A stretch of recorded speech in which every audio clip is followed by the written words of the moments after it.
దాచిన సొమ్ము రాసినవారు ఎస్ కృపానిధి గారు. చాలా కాలం క్రితం తపతీ నది తీరాన ఒక గ్రామంలో వత్సలుడనే చిన్న వర్తకుడుండేవాడు. అతడు పైకి పెద్ద ధనికుడల్లే కనబడకపోయినా నేర్పుతో వ్యాపారం చేసి 1000 బంగారు మాడలు నిలువ చేశాడు. ఇలా ఉండగా వత్సలుడు వ్యాపారం నిమిత్తం దూరదేశం వెళ్ళవలసి వచ్చింది. తన దగ్గర ఉన్న బంగారం వెంట తీసుకుపోవటం మంచి పని కాదు. అందుచేత వత్సలుడు తన 1000 బంగారు మాడలను ఒక పెద్ద జాడీలో అమర్చి వాటిపైన ఉసిరికాయలు కప్పి జాడీకి మూత పెట్టి వాసిన కట్టి ఆ జాడీని వాతాపి అనే పెద్ద వర్తకుడి ఇంటికి పట్టుకెళ్ళాడు. అయ్యా వాతాపి గారు, నేను రేపు వ్యాపారం మీద వెళుతున్నాను. తిరిగి రావటానికి 3-4 మాసాలు పట్టవచ్చు. అంతవరకు నా ఈ ఉసిరికాయల జాడి మీ ఇంట్లో భద్రంగా ఉంచగలరా అని అడిగాడు వినయంగా. వాతాపి సరేనని తన సంబారాల కొట్టులో ఒక మూల చోటు చూపాడు. వత్సలుడు స్వయంగా తన చేత్తోనే జాడీని అక్కడ పెట్టి వెళ్ళిపోయాడు. అయితే వత్సలుడి వ్యాపారం అనుకున్న దానికంటే అధికంగా కలిసి వచ్చింది. కొద్ది నెలలలోనే తిరిగి వద్దామనుకున్న వత్సలుడు కొన్ని ఏళ్ల దాకా స్వదేశానికి తిరిగి రాలేకపోయాడు. ఈలోగా వాతాపి వత్సలుడి మాటే మరిచాడు. ఒకనాడతను ఇల్లు సర్దిస్తూ ఉండగా సంబారాల కొట్టు మూల వాసిన కట్టిన జాడీ కనిపించింది. వత్సలుడు ఏమైనట్టు? అబ్బో, 7 ఏళ్ల నాడు వెళ్ళినవాడు ఇంకా బతికి ఉంటాడా? పాపం ఈ జాడీ ఇక్కడే భద్రంగా దాచిపెట్టుకున్నాడు పిచ్చివాడు. అయినా ఇందులో ఏముందో చూద్దాం అని వాతాపి వాసిన విప్పి జాడీ మూత తీసి ఎండిపోయిన ఉసిరికాయలు చేతితో కదిపి చూశాడు. పైన ఉన్న ఉసిరికాయలు పక్కకి తీయగానే అడుగున ఉన్న బంగారు మాడలు తళుక్కున మెరిశాయి. వెంటనే వాతాపి తలలో కూడా ఒక ఆలోచన తళుక్కున మెరిసింది. ఆ ఆలోచన ఏమంటే, వత్సలుడు శతవిధాలా చచ్చిపోయే ఉంటాడు. తిరిగి రాడు. అథవా వచ్చినా తన దగ్గర బంగారం దాచినట్టు సాక్ష్యం చూపలేడు. ఆ జాడీలోవి ఉసిరికాయలనే కదా వత్సలుడు చెప్పాడు. ఉసిరికాయల జాడీ తిరిగి ఇవ్వటం వరకే తన పూచి. ఈ విధంగా ఆలోచన చేసిన వాడై వాతాపి ఎవరు చూడకుండా జాడీలోని 1000 బంగారు మాడలు తీసి వేరే దాచేశాడు. ఎందుకైనా మంచిదని జాడీ నిండా ఉసిరికాయలు తెచ్చిపోసి మూతపెట్టి జాడీ యథాస్థానంలో పెట్టేశాడు. ఇది జరిగిన కొద్ది రోజులకే వత్సలుడు వచ్చాడు. వాతాపి దగ్గరకు వెళ్లి తన జాడీ తీసుకుని ఇంటికి పోయి చూసుకున్నాడు. ఎంత తీసినా జాడీ నిండా ఉసిరికాయలే తప్ప బంగారం జాడ ఏమీ లేదు. వత్సలుడికి కడుపు మండిపోయింది. అతను వాతాపి దగ్గరకు వెళ్లి, నువ్వేమో పెద్ద మనిషివనుకున్నాను. నా బంగారం కాస్త కాజేస్తావా అని అడిగాడు. నీ దిక్కుమాలిన జాడీ నా దగ్గర 7 ఏళ్లపాటు ఉంచినది నా మీద దొంగతనం అంటగట్టడానికేనా? నీ జాడీని నువ్వే తెచ్చిపెట్టావు. నువ్వే మళ్ళీ తీసుకుపోయావు. ఉసిరికాయల జాడీలో బంగారం ఉంచటమేమిటి? నాకా సంగతి అప్పుడు చెప్పావా? ఇప్పుడు కల్పిస్తున్నావు కాని అన్నాడు వాతాపి కోపం నటిస్తూ. వ్యవహారం న్యాయాధికారి వద్దకు వెళ్ళింది. న్యాయాధికారి వాద ప్రతివాదులకు కబురు పెట్టాడు. వత్సలుడు వాతాపి హాజరయ్యారు. ఈ విచిత్రమైన నేర విచారణ చూడటానికి ఊరి వారంతా వచ్చారు. 7 ఏళ్ల క్రితం తాను జాడీలో 1000 బంగారు మాడలు దాచి వాటిపైన ఉసిరికాయలు కప్పి వాతాపి ఇంట్లో దాచి వెళ్లానని, తిరిగి ఈ ఉదయమే తాను వచ్చి జాడీ చూస్తే బంగారం మాయమైపోయి జాడీ నిండా ఉసిరికాయలున్నాయని, 1000 బంగారు మాడలను వాతాపి తన పొట్టన పెట్టుకున్నాడని వత్సలుడు న్యాయాధికారికి విన్నవించుకున్నాడు. తాను ఆ జాడీని ముట్టుకోనైనా లేదని, దాన్ని వత్సలుడే స్వయంగా తన ఇంట పెట్టి మళ్ళీ 7 ఏళ్లకు వచ్చి స్వయంగా తానే తీసుకుపోయాడని, తన దగ్గర ఉన్న సొత్తు కాజేయాలనే దురుద్దేశంతో ఇప్పుడు వత్సలుడి కల్పన చేస్తున్నాడని వాతాపి మనవి చేసుకున్నాడు. ఏమయ్యా, నీ జాడీలో బంగారం పెట్టినట్టు చెప్పటానికి ఏమైనా సాక్ష్యం ఉందా అని వత్సలుణ్ణి న్యాయాధికారి అడిగాడు. చిత్తం, నా అంతరాత్మ, వాతాపి అంతరాత్మ తప్ప ఇంకేమీ సాక్ష్యం లేదు అన్నాడు వత్సలుడు. అలాటప్పుడు నేను మాట నమ్మటం సాధ్యం కాదు. అయినా నీ జాడీ సరిగా చూసుకున్నావా? బంగారం ఏమైనా పెడితే అందులోనే ఉందేమో అన్నాడు న్యాయాధికారి. చూశానండి, ఉసిరికాయలు తప్ప అందులో ఏమీ లేదు అన్నాడు వత్సలుడు వెలవెలపోతూ. ఏది, జాడీ పట్టుకురా, నలుగురి ఎదుట సందేహ నివృత్తి చేసుకుందాం అన్నాడు న్యాయాధికారి. తనకు న్యాయం జరుగుతుందన్న నమ్మకం వత్సలుడికి పోయింది. అయినా న్యాయాధికారి కోరినట్టు ఇంటికి పోయి ఉసిరికాయలతో సహా జాడీ తెచ్చి న్యాయస్థానంలో ఉంచి వాటిని బయటకు తోడుతూ, చూడండి, ఒక్క బంగారు మాడ కూడా లేదు, అన్నీ కాజేశాడు, మీరే చిత్తగించండి అన్నాడు వత్సలుడు ఆవేదనతో. అయితే న్యాయాధికారి వత్సలుడి మాటలు వినటం లేదు. ఆయన 2-3 ఉసిరికాయలు తీసుకుని ఒక్కొక్కటే కొరికి చూస్తూ ఆశ్చర్యం ఆశ్చర్యం అనసాగాడు. అందరూ ఆయనకేసి వింతగా చూస్తున్నారు. మీరంతా తలా ఒక కాయ తీసుకుని రుచి చూడండి అన్నాడు న్యాయాధికారి. ఎందుకో తెలియకుండా అందరూ తలా ఒక కాయ తీసుకుని రుచి చూశారు. న్యాయాధికారి వత్సలుడి కేసి తిరిగి, "ఏడేళ్ల క్రితం నువ్వు జాడీలో పెట్టిన కాయలు నిన్న కోసినట్టుగా ఎంత రుచిగా ఉన్నాయో! ఎక్కడ సంపాదించావయ్యా ఈ అపురూపపు ఉసిరికాయలు?" అన్నాడు. వత్సలుడు వెర్రిముఖం వేశాడు. మిగిలిన వారు మట్టుకు, "అయ్యా! ఇవి ఏడేళ్ల క్రితం కోసినవి కావు. ఈ ఏడు కోసినవే" అన్నారు న్యాయాధికారితో. న్యాయాధికారి వాతాపికేసి తిరిగి, "ఏమయ్యా! ఈ జాడి ముట్టుకోనైనా లేదంటివే? ఇందులోకి ఈ ఏడు కోసిన ఉసిరికాయలెలా వచ్చాయి? ప్రమాణం చేసి అబద్ధం చెప్పినందుకు ఉరిశిక్ష విధించి తలారికి వప్పగించనా? మర్యాదగా బంగారం వత్సలుడికి ఇచ్చేస్తావా?" అని అడిగాడు. వెంటనే తాను చేసిన తప్పు ఒప్పుకొని వాతాపి వత్సలుడికి 1000 బంగారు మాడలు ఇచ్చేశాడు. న్యాయాధిపతి యుక్తిని అందరూ మెచ్చుకున్నారు. బేతాళ కథలు విధివంచితుడు. పట్టువదలని విక్రమార్కుడు చెట్టు వద్దకు తిరిగి వెళ్లి చెట్టుపై నుంచి శవాన్ని దించి భుజాన వేసుకుని ఎప్పటిలాగే మౌనంగా శ్మశానం కేసి నడవసాగాడు. అప్పుడు శవంలోని బేతాళుడు, "రాజా, నువ్వు ఎన్ని ప్రయత్నాలు చేసినా విధి నిర్ణయించిన విధంగానే చివరకు జరుగుతుంది. అందుకు నిదర్శనంగా నీకు దృఢోద్యముడి వింత కథ చెబుతాను విను" అంటూ ఇలా చెప్పసాగాడు. సింధు నదీ తీరాన బ్రహ్మస్థలి అనే గ్రామంలో వేదశర్మ అనే బ్రాహ్మణుడు ఉండేవాడు. ఆయనకు 4 వేదాలు తెలుసును. ఈయన వద్ద ఒక శిష్యుడు ఉండేవాడు. ఆయన వేదాధ్యయనంలో అంతులేని పరిశ్రమ చేసి దృఢోద్యముడు అనే పేరు సంపాదించుకున్నాడు. దృఢోద్యముడికి తిండికి బట్టకు అయ్యే ఖర్చులు భరించినవాడు తమోభేదకుడు అనే గృహస్థు.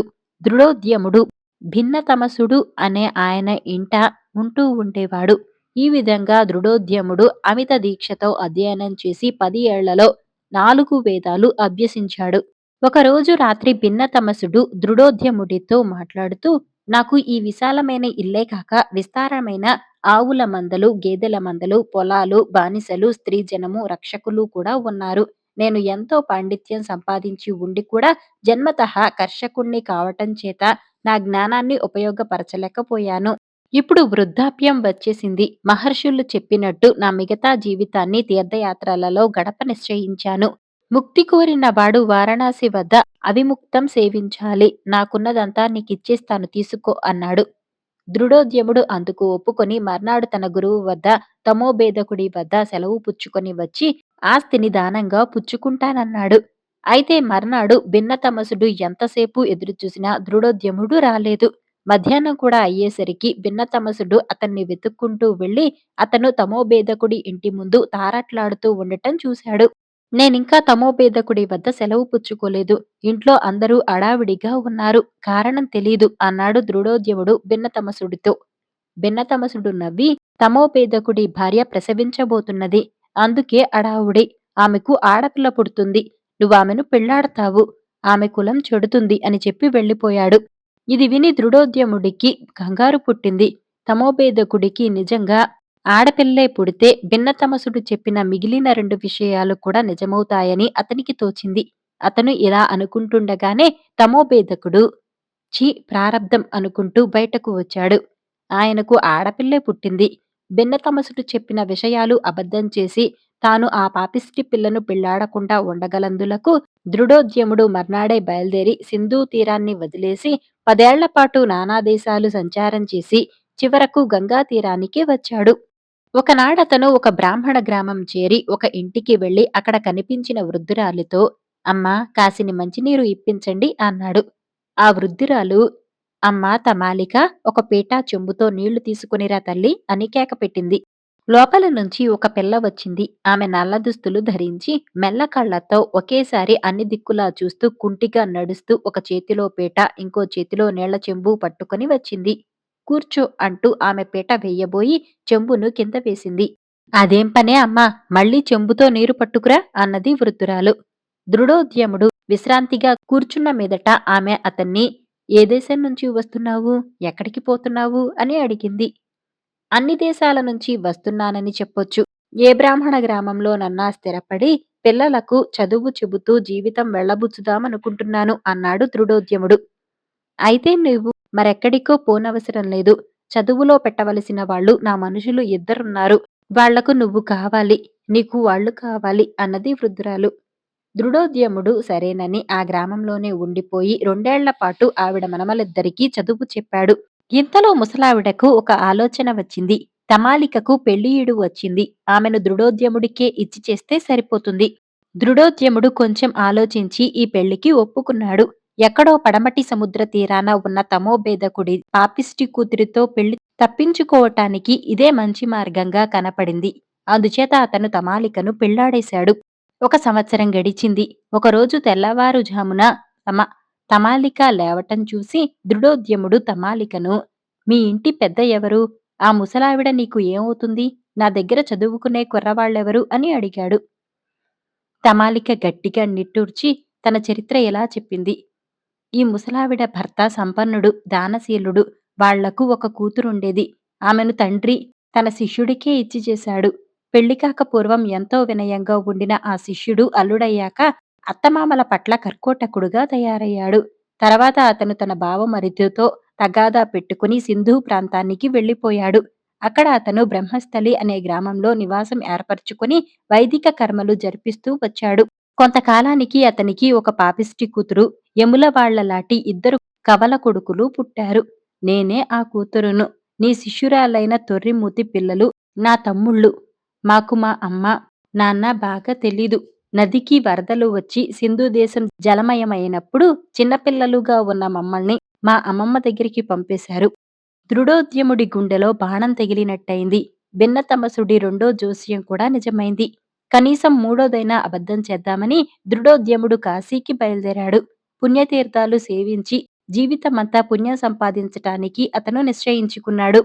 12 ఏళ్ల అనంతరం అతను కాశీ చేరవస్తూ ఉండగా ఒక మహాపాశుపతుడు పుర్రెలమాల ధరించి తాగి తూలుతూ రావటం అతనికి కనిపించింది. అతని వెనుకగా ఒక కాపాలిని, తాను కూడా తప్పతాగి పాములాగా మెలికలు తిరిగి నడుస్తున్నది. చింతనిప్పుల్లాగా ఉన్న ఆమె కళ్ళు మెల్లకళ్ళు. కాపాలిని, త్వరగా రా. అవిముక్తంలో ధూపకాలం మించిపోకూడదు. మహాశివుణ్ణి హాం హాం అని అర్పించి మద్యం తాగాలి అని పాశుపతుడు కాపాలిని తొందర చేస్తున్నాడు. ఇంతలో ఆ స్త్రీ దృఢోద్యముణ్ణి చూసి తన భర్తగా గుర్తించి కెవ్వున అరచి అతని కాళ్ల మీద పడిపోయింది. చుట్టూ జనం మూగారు. తమాలిక తన భర్తతో, నీ వేదాధ్యయనం ఏమైంది? నిత్యాగ్నిహోత్రం ఏమైంది? పితృతర్పణాలు ఏమయ్యాయి? నన్ను విడిచిపెట్టేసి నేను చెడిపోవటానికి కారకుడివయ్యావు అని నిందించింది. చుట్టూ చేరిన వారిలో బ్రాహ్మణులు దృఢోద్యముణ్ణి ప్రశ్నించి తమాలిక ఆరోపణలు నిజమని గ్రహించి, నువ్వు పాశుపతుడి వెంట ఉంటావా, భర్త దగ్గరకు వస్తావా అని అడిగారు. ఆమె భర్త దగ్గరకే పోతానన్నది. అప్పుడు బ్రాహ్మణులు దృఢోద్యముడితో, ఈమె పతనం కావటానికి కారకుడివి నీవే. ప్రాయశ్చిత్తాలు మేం చెబుతాం. నువ్వు ఈమెను భార్యగా స్వీకరించవలసిందే అన్నారు. దృఢోద్యముడు అలాగే చేశాడు. బేతాళుడు ఈ కథ చెప్పి, రాజా, దృఢోద్యముడికి కలిగిన అనుభవాలకు కారకులెవరు? విధి నిర్ణయమా? దృఢోద్యముడి ప్రవర్తన? అతను భిన్నతమసుడి జోస్యం నమ్మినట్టా నమ్మనట్టా? ఈ సందేహాలకు సమాధానం తెలిసి కూడా చెప్పకపోయావో నీ తల పగిలిపోతుంది అన్నాడు. దానికి విక్రమార్కుడు, దృఢోద్యముడు భిన్నతమసుడి జోస్యం నమ్మబట్టే అతను దాని నుంచి తప్పించుకోవటానికి నానాయాతనలు పడ్డాడు. నమ్మలేని వాడైతే ఆ జోస్యాన్ని నిర్లక్ష్యం చేసి తన మానాన తాను జీవించి ఉండేవాడే. భిన్నతమసుడి జోస్యం విధి నిర్ణయాన్ని చెప్పినదే గనుక విధి నిర్ణయం అమలు జరిగిందనాలి. అయితే విధి నిర్ణయం పూర్తిగా దృఢోద్యముడి నిర్ణయాల ద్వారానే అమలు జరిగింది. తమాలికను తాను పెళ్లి చేసుకోకుండా ఉండాలంటే అతను పారిపోవటానికి బదులు ఆమెకు సాధ్యమైనంత దగ్గరలో ఉండాలి. ఆమెను పెళ్లాడిన ఏడాదికి అతను ఆమె పుట్టుపూర్వత్రాలు కనుక్కోవటం కూడా అతని పొరపాటే. వాటిని అతను ముందుగానే తెలుసుకొని ఉండవచ్చు. తెలుసుకున్న తర్వాత అతను పారిపోవటం తప్పని తమాలిక 10 మంది ఎదుట నిరూపించింది. భర్త విడిచిన స్త్రీ పతితురాలు కాకేం చేస్తుంది?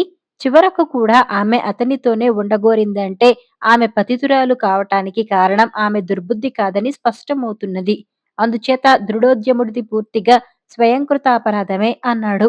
రాజుకు ఈ విధంగా మౌనభంగం కలగగానే బేతాళుడి శవంతో సహా మాయమై తిరిగి చిట్టెక్కాడు.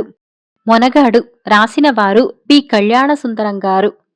గండకీ నది తీరాన ఒక గొప్ప భవనం. ఆ భవనంలో గోవర్ధనుడనే రాజు. ఆ రాజుకు మాయ, ఛాయ అనే ఇద్దరు కుమార్తెలు. అక్కా చెల్లెళ్ళు ఇద్దరూ ఒకే అచ్చున పూసినట్టు ఉండటం చేత అందులో మాయ ఎవరో, ఛాయ ఎవరో గుణాలను బట్టి తెలుసుకోవాలే కాని చూపులను బట్టి తెలుసుకోవటం కష్టమయ్యేది. వాళ్లకు యుక్త వయసు వచ్చింది. ఎన్నోసార్లు రాజు స్వయంవరం ఏర్పాటు చేశాడు. కాని వాళ్లకు ఒక్కళ్ళూ నచ్చలేదు. రాజుకు విసుగెత్తిపోయింది. ఒకనాడు వాళ్లను పిలిచి, అమ్మాయిలు, మీ పెళ్లి గొడవ ఇక నేను తలపెట్టదలుచుకోలేదు. ఏ శ్రమైనా పడండి, భర్తలను ఎంచి తెచ్చుకోండి. అవసరమైతే దేశాటనం కూడా చేయండి, వద్దనను అని ఖచ్చితంగా చెప్పివేశాడు. ఇలా ఉండగా ఒక రోజున అడవులలో లేళ్లను వేటాడుతూ కీర్తికాంతుడనే రాజకుమారుడు ఆ తీరానికి వచ్చాడు. ఆ సమయాన అక్కడ రాజకుమార్తెలిద్దరూ బంతి ఆడుకుంటున్నారు. బంతిని ఎవరు ఎక్కువ ఎత్తుకు ఎగరవేయగలరో వాళ్ళు గెలిచినట్టు అని పందెం వేసుకున్నారు. అక్కడనే ఉన్న కీర్తికాంతుడు, ఓస్సి, ఇదొక గొప్ప! బంతి కొడితే మేఘమండలానికి తగలాలి అన్నాడు. రాకుమార్తెలు, బడాయిలెందుకు, చేతనైతే కొట్టి చూపించు అన్నారు. నాకేం బహుమతి ఇస్తారో చెప్పండి అన్నాడు కీర్తికాంతుడు. అప్పుడు అతనిని వాళ్ళు తమ తండ్రి వద్దకు తీసుకుపోయారు. రాజు అతనిని ఆదరించి తన ఉద్యానవనంలో బంతి ఆట పోటీకి ఏర్పాటు చేశాడు. ముందు రాజకుమార్తెలు బంతి విసిరారు. తర్వాత కీర్తికాంతుడు విసిరేసరికి అతని మంత్రబలం వల్ల అది మేఘమండలంలోకి పోయి తిరుగా భూలోకంలోకి రానేలేదు. అతని ప్రజ్ఞకు అందరూ ఆశ్చర్యపోయారు. రాజు సంతోషించి, రాకుమారా, చూడగా నీవు మనగాడిలాగా కనపడుతున్నావు. నా కుమార్తెలను ఇద్దరును పెళ్లి చేసుకో, నా రాజ్యంలో అర్ధరాజ్యాన్ని ఏలుకో అని కోరాడు. తాము కూడా మంత్రవిద్య నేర్చిన వాళ్లే కనుక కీర్తికాంతునిని చూడగానే రాజకుమార్తెలకు చేసుకుంటే ఇటువంటి ప్రజ్ఞాశాలినే పెళ్లి చేసుకోవాలి అని కుతూహలం కలిగింది. అయితే చూపులకు ఇద్దరూ ఒక్కలాగే ఉన్నప్పటికీ కీర్తికాంతుని మనసు ఏమోగాని మొదటి నుంచి ఛాయపైనే మొగ్గుతూ వచ్చింది. అతడు తన మనసును రాజుకు వెల్లడించాడు. కాని రాజు, నాయనా, పెద్ద పిల్లకు పెళ్లి అయితే కాని చిన్నదానికి చేయటానికి శాస్త్రం ఒప్పదు. కనుక ఇష్టమైతే ఇద్దరునూ చేసుకో, లేకుంటే మాయాదేవినే చేసుకో అన్నాడు. అందుకు కీర్తికాంతుడు, సరే, మీ కుమార్తెలకు మంత్ర విద్యలలో నేనొక పరీక్ష పెడుతున్నాను. 3 రోజుల లోపల ఎవరు ప్రజ్ఞ చూపితే వాళ్లను పెళ్లాడుతా అని చెప్పాడు. రాజు ఒప్పుకున్నాడు. తెల్లవారేసరికి కీర్తికాంతుడు అదృశ్యమైపోయాడు. కాని కనురెప్ప మూయకుండా మాయ అతనిని రాత్రిపూట అంతా కనిపెడుతూనే ఉన్నది. పెట్టకైనా తను మాయమైపోవటం తెలియదనుకున్నాడు కీర్తికాంతుడు. అతనికి తెలియకుండానే వెంబడించింది మాయాదేవి. పోతే సమయం వచ్చినప్పుడు ప్రజ్ఞను చూపవచ్చు కదా అని ఛాయ అక్కడే ఉండిపోయి తన మంత్రశక్తి వల్ల వాళ్ల చర్యలను కనిపెడుతూ ఉంది. రాత్రి బయలుదేరిన కీర్తికాంతుడు వెనుతిరిగి చూడకుండా అడవులలో అలా పోతూనే ఉన్నాడు. మాయ కూడా నీడలాగా అతనిని వెంబడిస్తూనే ఉన్నది. తెల్లవారగానే అతడొక మామిడి చెట్టు కింద విశ్రాంతి తీసుకోసాగాడు. అంతలోనే తనను పేరు పెట్టి వెనుక నుంచి ఎవరో పిలుస్తున్నట్టయింది. నలుమూలలా పొరచూచాడు. ఎవ్వరూ కనపడలేదు. కాని ఆ ధ్వని మాత్రం సరిగా మాయాదేవి కంఠధ్వనిలాగా ఉన్నది. గ్రహించాడు కీర్తికాంతుడు. చెట్టెక్కి కూర్చున్నాడు. మనిషి ఎవరూ కనిపించలేదు. అయినా తను కూర్చున్న ఆ చెట్టును ఎవరో గొడ్డలితో నరుకుతూ ఉన్నట్టు చప్పుడయింది. చప్పుడు కావటమే కాదు, కొంతసేపటికల్లా చెట్టు పడిపోబోతుందా అన్నట్టు కదలిక కూడా పుట్టింది. అప్పుడతడు చిటారు కొమ్మ విరిచి మంత్రించి గాలిలోకి వదిలి తాను దానిపైన కూర్చున్నాడు. అది విమానంలాగా ఎగిరిపోయింది. కీర్తికాంతుడు ఎవళ్లకు పట్టుబడకుండా ఆకాశ మార్గాన వెళుతూ ఉన్నాడే కాని అతని వెంబడే భూమి మీద మాయ కూడా వెళుతూనే ఉంది. ఎంతసేపని ఎగురగలడు పాపం కీర్తికాంతుడు? మిట్ట మధ్యాహ్నమయ్యే వేళకు విమానం దిగి అతడు ఒక చింత చెట్టు కింద విశ్రాంతి తీసుకోపోయాడు. ఆ చెట్టుపైన ఒక పెద్ద తొర్ర ఉన్నది. అతడు ఆ తొర్రలో దూరాడు. దూరి ఒక భయంకర మాయ సర్పాన్ని కాపలా పెట్టుకున్నాడు. మాయాదేవి ఈ చెట్టు వద్దకు చేరుకున్నది. కీర్తికాంతుడు ఆ తొర్రలో ఉండి తీరుతాడని నిశ్చయించింది. కాని క్రూర సర్పం కాటు వేస్తుందే. చేసేది లేక మళ్లీ గొడ్డలితో చెట్టు కొట్టనారంభించింది. ఎంత కొట్టినప్పటికీ ఉక్కును మించిన ఆ గట్టి చెట్టు ఆమెకు లొంగలేదు. గొడ్డలి ముక్కలైంది. త్వరలో కూర్చుండే కీర్తికాంతుడు విల్లు ఎక్కుపెట్టి బాణం వదిలాడు. కాని మాయ తక్షణమే ఒక తోడేలులాగా మారి వికటంగా నవ్వుతూ పారిపోయింది. ఇంతలో అతనికి మికుటమైన ఆకలి వేసింది. త్వర నుండి యువతలకు వచ్చాడు. పైమీది గుడ్డ కింద పరచాడు. ఇప్పుడు అడవులలోకి వేటకు వెళ్లి రావటం ఆలస్యమవుతుంది. 4 చేపలను పట్టి తెద్దాం అనుకుని గండకీ నదికి బయలుదేరాడు. అతను వేటకు వెళ్లి వచ్చేటంతలో గుడ్డపరిచిన చోట చక్కటి కుటీరం వెలిసింది. ఆ కుటీరంలోంచి ఒక అందమైన చిన్నది అతనికి ఎదురుగా వచ్చింది. రాజకుమారా, నేను ఈ వనరాజ కూతురును. మంత్రాలు తంత్రాలు మా ఇంటి విద్యలు. నా మహిమ వల్లనే ఇంతలో ఈ కుటీరం సృష్టించగలిగాను. నేను నీ సేవ చేసుకుందామని వచ్చాను. అంగీకరించు అని చెప్పి అతను తెచ్చిన చేపలను అందుకున్నది. చేపలను అతి రుచిగా వంట చేసింది కాని ఒక్క ముక్కైనా అతనికి రుచి చూపకుండా అంతా తనే మింగివేసింది. ఎంతట భోజనానికి పిలుస్తుందా అని కనిపెట్టుకుని ఉన్న కీర్తికాంతుడు పట్టలేక వంటగదిలోకి వెళ్ళగా నిజం తెలిసి వచ్చింది. అసలే ఆకలితో మండిపోతున్న అతనికి కోపం తగ్గలేదు. ఆమెను మెత్తగా తన్నుదామనుకున్నటంతలో ఆ కన్య మళ్లీ తోడేలు రూపం పొంది వికటంగా నవ్వుతూ పారిపోయింది. ఆమె మాయాదేవి అని తెలుసుకున్నాడతను. అయితే ఎలా చిత్తు చేయటమా అనే తీవ్ర ఆలోచనతో అక్కడనే ఉండిపోయాడు. మరునాడు మళ్లీ కీర్తికాంతుడు చెట్టు కింద గుడ్డపరచి చేపల కోసం గండకీ నదికి వెళ్ళాడు. 3 చేపలు పట్టి తెచ్చాడు. అతడు చెట్టు కిందకు వచ్చేటప్పటికల్లా నిన్నటి మోస్తరుగా మళ్లీ ఒక కుటీరం కనిపించింది. ఓహో మాయలమారి మళ్ళీ వచ్చిందా అనుకుంటూ ఉగ్రుడై అలానే నిలబడి ఉన్నాడు. అంతలోనే కుటీరం లోపల నుంచి ఒక అందమైన చిన్నది వచ్చి ఎంతో వినయంగా అతని ఎదుట నిలబడింది. చూడగా ఈ కన్య నిన్న వచ్చిన ఆమెకు అచ్చ చెల్లిలాగే అనిపిస్తున్నది. అతడు పలకరించలేదు. ఆమె అతని చేతిలోని చేపలను అందుకుంటూ, రాజకుమారా, నేను ఈ వనరాజు చిన్న కూతురును. మంత్రతంత్రాలు మా ఇంటి విద్యలు. నా మంత్రబలం వల్లనే ఈ కుటీరం నిర్మించగలిగాను. నీ సేవ చేసుకోవాలని వచ్చాను, ఏలుకో అన్నది. మాయాదేవి మళ్ళీ ఈ వేషంతో వచ్చిందని తలచి తగు జాగ్రత్తలోనే ఉన్నాడు. ఆమె క్షణంలో వంట చేసి అతనికి వడ్డించింది. ఆమెను కూడా తన పంక్తిని కూర్చోమన్నాడు. అందుకు ఆమె, నేను మీ భోజనమైన తర్వాత తింటాను. స్త్రీలకు అదే మర్యాద. ఇంతకు నేను చేపలను మాత్రం తినను. మీ పైనుండే భక్తి చెత్త వండి పెట్టానే కాని వాటిని తాకటం నాకిష్టం లేదు. నాకొక శాపమున్నది. ఏనాడైతే కాలువ పొంగి నా కాళ్లను తాకుతుందో తక్షణమే నేను, నా సంతతి కూడా చేపలమైపోతాము అని చెప్పింది. ఆమె మాటలు అతనికి నచ్చినాయి. ఆమె మాయాదేవి అయి ఉండదని నిశ్చయించుకుని ఆమెను పెళ్లి చేసుకున్నాడు. ఆ కుటీరంలోనే కాపురం పెట్టాడు. కొంతకాలానికి వారికి 2 బిడ్డలు కూడా కలిగారు. ఆమె చెప్పిన శాపం కీర్తికాంతునికి ఎప్పుడూ గుండెలో మెదులుతూనే ఉంది. అందుచేత వారు ఎక్కడైనా కాలువ దాటవలసి వస్తే ఆమె కాళ్లు తడవకుండా ఎత్తుకుని దాటించేవాడు. ఒక రోజున భార్యాబిడ్డలను వెంటపెట్టుకుని కీర్తికాంతుడు కొండలకు పోయి వస్తున్నాడు. దారిలో ఒక చిన్న కాలువ దాటాలి. అతడు దాటాడు. భార్యాబిడ్డలు వెనుక వస్తున్నారు. ఈ చిన్న కాలువకేముంది అనుకుని అతడు ముందు వచ్చేస్తున్నాడు. అయితే ఆ చిన్ను కాలువ ప్రళయంగా పొంగింది. వాళ్ళ కాళ్ళు తడియటం చేత ముగ్గురు 3 చేపలుగా మారిపోయి కాలవలో కొట్టుకుపోసాగారు. నా తప్పు తెలుసుకున్నాను. శాపం తప్పించుకునే మార్గం లేదా అని కీర్తికాంతుడు అడిగాడు. ఇది మాయ. నా వల్ల ఏమీ కాదు అన్నది ఆ కన్య. అప్పుడు మళ్ళీ మాయ అతని ఎదుటకు వచ్చి, ఇప్పుడైనా నేను నీకు నచ్చుతానా? నన్ను పెళ్లాడతావా అని అడిగింది. ఎటువంటి కష్టాలైనా రాని, నా మనసు మారదు అన్నాడు అతడు నిష్కర్షగా. అప్పుడు భవాని ప్రత్యక్షమైంది.